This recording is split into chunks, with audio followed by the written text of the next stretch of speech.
El passat 10 de març va començar a Catalunya la tercera i última fase d'apagada de la televisió analògica, que farà que només es puguin rebre els canals mitjançant el sistema de televisió digital terrestre.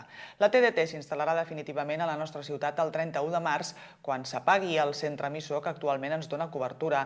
Gavà Televisió, però, disposa del seu propi centre emissor i és per això que només temporalment seguirà emetent en analògic. Actualment, l'Ajuntament de Gavà està treballant perquè aquesta televisió faci el pas a la TDT el més aviat possible. El pas a la televisió digital terrestre és imminent.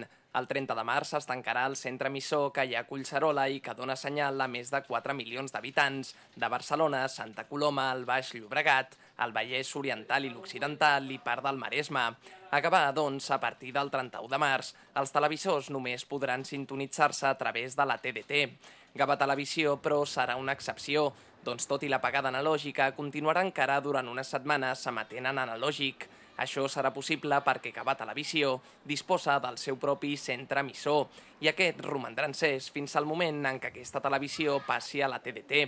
A principis del passat mes de febrer, l'Ajuntament de Gavà va confirmar la seva voluntat de continuar amb aquesta televisió local en digital i en solitari, però per aconseguir-ho abans serà necessària l'autorització del Consell de l'Audiovisual de Catalunya i també de la Direcció General de Comunicació i Serveis de Difusió Audiovisuals, un procediment burocràtic que l'Ajuntament de Gavà ja ha iniciat.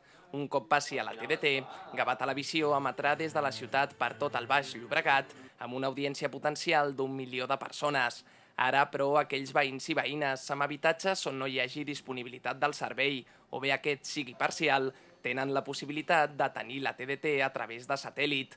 Per això hauran de posar-se en contacte amb un instal·lador habilitat per la Generalitat, qui els posarà en marxa el procés d'activació del servei de TDT-SAT. La relació d'instal·ladors es pot consultar al portal web www.gencat.cat/Societat de la Informació.